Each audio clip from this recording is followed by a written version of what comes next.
Hello students.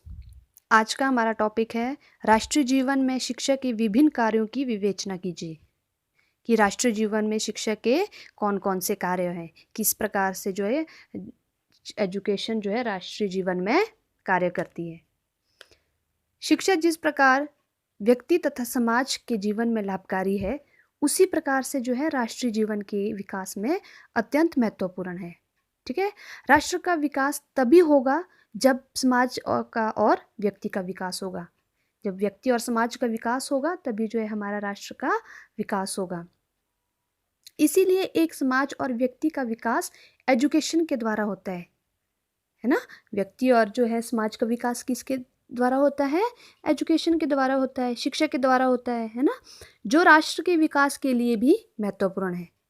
राष्ट्र के विकास के लिए महत्वपूर्ण है ना, क्योंकि जो है अगर जो है किसी व्यक्ति का, समाज का विकास होगा तभी तो राष्ट्र का विकास होगा, है ना। इस प्रकार राष्ट्र के जीवन को विकसित करने के लिए शिक्षा निम्न कार्य करती है। तो जो इसमें निम्न कार्य कौन कौन से हैं? निम्न कार्य में सबसे पहले है नेतृत्व का प्रशिक्षण, कि नेतृत्व का प्रशिक्षण कैसे होता है। ठीक है। लीडरशिप का जो ट्रेनिंग है वो कैसे होती है? तो प्रजातंत्र का निर्माण योग्य नेताओं द्वारा होता है। जो प्रजातंत्र है ना, डेमोक्रेसी है, उसका निर्माण कैसे होगा? योग्य नेताओं के द्वारा। अगर योग्य नेता होगा तभी प्रजातंत्र होगी, है ना। अगर योग्य नेता नहीं होगा तो प्रजातंत्र कैसे होगी, है ना। इसके लिए जो है एक प्रजातंत्र के निर्माण के लिए जो योग्य नेताओं का होना बहुत ज़रूरी है। ठीक है। समाज के विभिन्न क्षेत्रों में जो है नेतृत्व शिक्षा के द्वारा ही विकसित होता है। अब समाज के जो विभिन्न क्षेत्र हैं उन क्षेत्रों में जो है लीडरशिप जो है शिक्षा के द्वारा ही विकसित होती है। अच्छे लीडरशिप की जो है, एक अच्छा लीडरशिप शिक्षा के द्वारा ही विकसित होता है। इसी प्रकार से जो है देश में जो एक अच्छे नेतृत्व के प्रशिक्षण भी एजुकेशन के थ्रू ही दिया जाता है कि किस तरह से एक अच्छा लीडर होना चाहिए जो राष्ट्र के और समाज का भलाई के बारे में सोचे, राष्ट्र और समाज की भलाई करे और इस राष्ट्र और समाज की प्रगति उन्नति के और ध्यान दे। ठीक है। इस तरह का लीडरशिप जो है एजुकेशन के थ्रू ही हम जो है क्या कर सकते हैं, प्राप्त कर सकते हैं। उसके बाद आता है राष्ट्रीय विकास। जो है राष्ट्रीय विकास जो है एक जो है एजुकेशन के थ्रू कैसे होता है, किस तरह से जो है राष्ट्र का विकास होता है। राष्ट्र का विकास शिक्षा के द्वारा होता है। राष्ट्र का विकास भी जो है कहते हैं शिक्षा के द्वारा होता है। शिक्षित व्यक्ति राष्ट्र की धरोहर होता है। जो शिक्षित व्यक्ति होते हैं वो क्या होता है? राष्ट्र की धरोहर होता है ना। और वो राष्ट्र का सामाजिक, सांस्कृतिक तथा आर्थिक विकास करता है। ये जो शिक्षित व्यक्ति होता है वो जो है राष्ट्र की क्या है? सामाजिक, सांस्कृतिक और आर्थिक विकास करता है। ठीक है। हमारे जो है राष्ट्र में सामाजिक, सांस्कृतिक और आर्थिक विकास के लिए जो है एक एजुकेटेड पर्सन, एक शिक्षित व्यक्ति का होना बहुत ज़रूरी है। उसके बाद आता है राष्ट्रीय एकता। राष्ट्रीय एकता भी राष्ट्र का क्या योगदान है ना। तो राष्ट्रीय एकता में जो है राष्ट्र विकास राष्ट्रीय एकता के अभाव में क्या है? नहीं हो सकता। राष्ट्रीय एकता जो है राष्ट्र विकास राष्ट्रीय एकता के अभाव में नहीं हो सकता है। हमारा राष्ट्र का विकास राष्ट्रीय एकता के अभाव में नहीं हो सकता। अगर हमारे जो है राष्ट्रीय एकता नहीं होगी, राष्ट्र में एकता नहीं होगी, यूनिटी नहीं होगी तो उससे राष्ट्र का विकास नहीं होगा, है ना। अब राष्ट्र के विकास के लिए यूनिटी होना बहुत ज़रूरी है। हर पर्सन में जो यूनिटी होना बहुत ज़रूरी है। अगर हमारे देश में, हमारे समाज में यूनिटी नहीं होगी तो हमारे समाज का विकास कैसे होगा, है ना। और समाज का विकास नहीं होगा तो उससे क्या है? राष्ट्र का विकास भी नहीं होगा, है ना। तो राष्ट्रीय विकास के लिए जो है जो राष्ट्रीय एकता, यूनिटी होना बहुत ज़रूरी है। और जो ये एकता है, ये यूनिटी है, ये जो है हर पर्सन में जो है किसके थ्रू पैदा होती है? एजुकेशन के थ्रू। अगर हम लोग एजुकेशन प्राप्त करेंगे, एजुकेशन ग्रहण करेंगे, तभी जो है हमारे अंदर जो है एक दूसरे के लिए भावनाएं पैदा होगी, एक दूसरे के साथ जो है रहने के लिए जो है अच्छी शिक्षा मिलेगी कि किस तरह से समाज में रहना है, मिलजुल के रहना है। ये सारी चीज़ें जो है किसी पर्सन के अंदर एजुकेशन के थ्रू पैदा होती है। इसी तरह से जो है राष्ट्रीय एकता के लिए जो है एजुकेशन का होना बहुत ज़रूरी है, और एजुकेशन का एक महत्वपूर्ण कार्य भी राष्ट्रीय एकता बनाए रखना है। ठीक है, उसके बाद आता है भावात्मक एकता। जो भावात्मक एकता कैसे होनी चाहिए? राष्ट्र में अनेक धर्म, संप्रदाय तथा वर्गों के व्यक्ति होते हैं, है ना? अब आप देखो, एक समाज में जो है अलग अलग धर्म के, अलग अलग वर्गों के, अलग अलग समुदाय के लोग होते हैं ना। अब देख लो, आप हमारे भारत में भी जो है अलग अलग धर्म के लोग रह रहे हैं। उन धर्मों के जो लोगों को और हर धर्म को अपनाने के लिए या हर धर्म की जो है रिस्पेक्ट करने के लिए जो है पर्सन को जो है कहाँ से शिक्षा मिलती है ना? कि हम लोगों को जो है हर धर्म की जो रिस्पेक्ट करनी है, किसी भी धर्म को जो है गलत नहीं बोलना है या किसी भी धर्म की डिसरिस्पेक्ट नहीं करनी है। ये सारी जो है ज्ञान, ये सारा जो है नॉलेज हम लोगों को किसके थ्रू पैदा होता है या किसके थ्रू मिलता है? एजुकेशन के थ्रू मिलता है। ठीक है? शिक्षा ही एक ऐसी प्रक्रिया है, शिक्षा ही एक ऐसा माध्यम है जो हर व्यक्ति को जो है हर धर्म को अपनाने, हर धर्म की रिस्पेक्ट करने के लिए जो है प्रेरित करता है। इसी प्रकार से जो है शिक्षा के थ्रू ही हम लोगों के भावात्मक एकता पैदा होती है। हर धर्म के लिए भावात्मक एकता, भावात्मक ज्ञान जो है हमारे को एजुकेशन के थ्रू पैदा होता है। ठीक है? उसके बाद है राष्ट्रीय अनुशासन। कि राष्ट्रीय अनुशासन में कि राष्ट्रीय अनुशासन कैसे बना रहेगा? राष्ट्रीय अनुशासन बनाए रखना किसका काम है? एजुकेशन का ही एक जो है कार्य है कि राष्ट्रीय अनुशासन बनाए रखना। अब राष्ट्रीय अनुशासन किसके थ्रू बना रहेगा?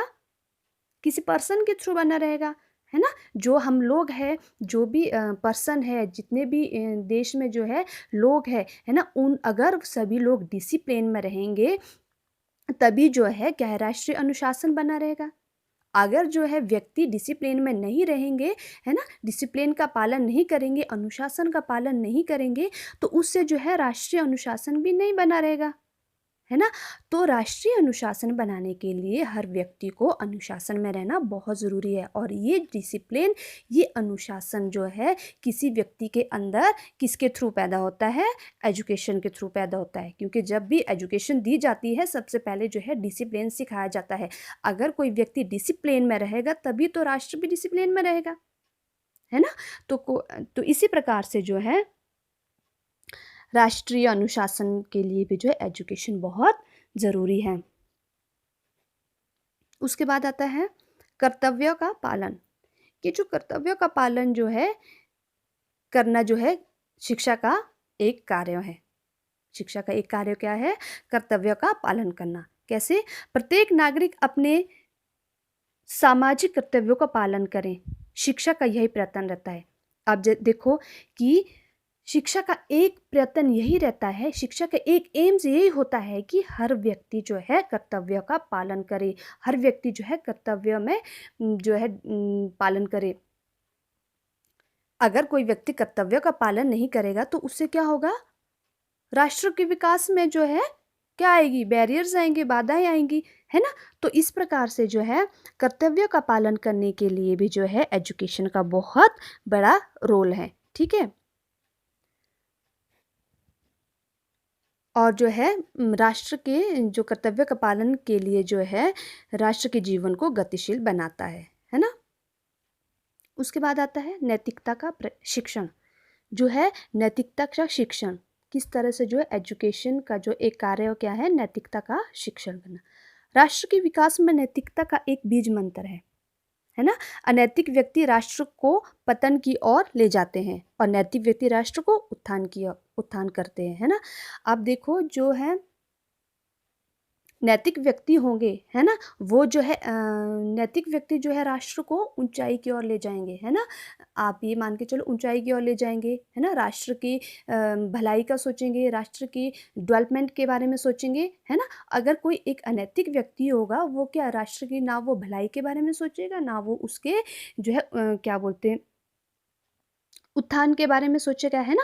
इस प्रकार से जो है नैतिकता का प्रशिक्षण देना भी जो है शिक्षा का एक कार्य है। उसके बाद आता है कुशल श्रमिकों का निर्माण। कि कुशल श्रमिकों का निर्माण करना भी शिक्षा का एक कार्य है। कैसे? अब देखो, राष्ट्र के निर्माण में कुशल श्रमिकों का योगदान महत्वपूर्ण है कि जो राष्ट्र का निर्माण होता है उस निर्माण के लिए भी जो है कुशल प्रशिक्षण का होना बहुत ज़रूरी है ना, या कुशल श्रमिकों का होना बहुत ज़रूरी है। अब आप देखो, बड़ी बड़ी योजनाओं द्वारा जितने भी उत्पादन कार्य किए जाते हैं, जो भी उत्पादन कार्य किया जाता है, जो भी देश में उत्पादन किया जाता है, उन उत्पादन का कार्य करने के लिए जो हम लोगों को क्या है, एक प्रशिक्षित जो है श्रमिकों की ज़रूरत पड़ती है। और एक जो है ऐसे श्रमिकों की ज़रूरत पड़ती है जिनको जो है उस चीज़ का एक्सपीरियंस हो, नॉलेज हो, तभी जो है हमारे देश की प्रगति हो सकती है। अब ऐसे किसी भी काम को करने के लिए जो है किसी भी पर्सन को परफेक्ट होना बहुत ज़रूरी है। अगर कोई व्यक्ति किसी भी फील्ड में परफेक्ट होगा, परफेक्शन होगी, तभी जो है वो उस कार्य को अच्छे से कर सकता है ना, उस फील्ड में अच्छे से अपना काम कर सकता है। और अगर वो अपने फील्ड में अच्छे से काम करेगा, अपने कार्य को अच्छे से करेगा, तभी तो जो है कुशल श्रमिकों का वो होगा, निर्माण से जो है राष्ट्र का क्या होगा, विकास होगा, है ना। राष्ट्र के विकास के लिए जो है किसी भी फील्ड में व्यक्ति को जो है कुशल होना बहुत ज़रूरी है, उसको अपनी स्किल्स का होना बहुत ज़रूरी है किसी भी फील्ड में जाने के लिए, है ना। उसी प्रकार से राष्ट्रीय हित, राष्ट्रीय हित के लिए भी जो है, राष्ट्रीय हित का भी शिक्षा में क्या कार्य है।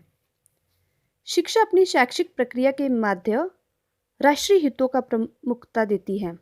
अब जैसे देखो, इसमें डॉक्टर राधाकृष्णन ने कहा है कि भारत में प्रजातंत्र का भविष्य अनुशासन में रहने की इच्छा तथा व्यक्ति बलिदान पर आधारित है।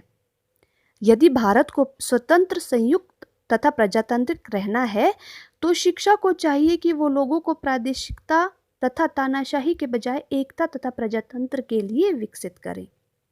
वही है कि आप जो है अगर जो है स्वतंत्र रहना चाहते हैं, प्रजातंत्र रहना चाहते हैं, तो शिक्षा को कैसा होना चाहिए, शिक्षा का क्या माध्यम होना चाहिए, शिक्षा का क्या कार्य होना चाहिए, कि शिक्षा का कार्य होना चाहिए कि लोगों को प्रादेशिकता तथा तानाशाही के बजाय, है ना, क्या करना चाहिए, यूनिटी और डेमोक्रेसी के लिए विकसित करना, या उनको जो है यूनिटी के लिए तैयार करना, मतलब उनके अंदर एकता की भावना जगाना, है ना, उनके अंदर ये जगाना कि अगर जो है हमको देश में स्वतंत्र रहना है ना, किसी भी प्रकार की जो है हमारे को रोक टोक ना हो, है ना, उन चीज़ों को रोक टोक ना हो, इन चीज़ों का विकास करने के लिए, इन चीज़ों को कंटिन्यू रखने के लिए जो है हम लोगों को क्या है, हर व्यक्ति को एजुकेटेड होना ज़रूरी है, ठीक है, जिससे जो है राष्ट्रीय हित होता है ना। फिर आता है सामाजिक कुशलता, कि राष्ट्र के जीवन को विकसित करने के लिए शिक्षा सामाजिक कौशल को विकसित करती है। वो ऐसे व्यक्तियों का निर्माण करती है जो राष्ट्र के लिए भार ना होकर उपयोगी हो। एजुकेशन का एक जो है कार्य यह भी होता है कि वो जो है व्यक्ति को ऐसा प्रिपेयर करे, व्यक्ति के अंदर ऐसा नॉलेज डाले, है ना, जो कि किसी समाज को, किसी राष्ट्र के लिए जो है एक बोझ ना बने, है ना, कि मतलब हर व्यक्ति को इस तरह से प्रिपेयर करना है, इस तरह से उसका डेवलपमेंट करना है, ताकि वो एक राष्ट्र और समाज के लिए बोझ ना बनकर क्या हो, एक उपयोगी हो, एक जो है ऐसा व्यक्ति बने जो राष्ट्र और समाज के विकास में मदद करे। ठीक है, ये शिक्षा का एक क्या होता है, कार्य होता है कि किसी व्यक्ति के अंदर जो है इस तरह की जो भावनाएं पैदा करना, इस तरह की जो उनके अंदर फीलिंग पैदा करना, है ना, कि वो जो है क्या करे, राष्ट्र के विकास के लिए मदद करे, राष्ट्र के विकास के लिए अनेक कार्य करे, है ना। इस तरह का व्यक्ति का पैदा करना, या इस तरह के व्यक्ति को करने के लिए जो है एक एजुकेशन का बहुत बड़ा रोल होता है।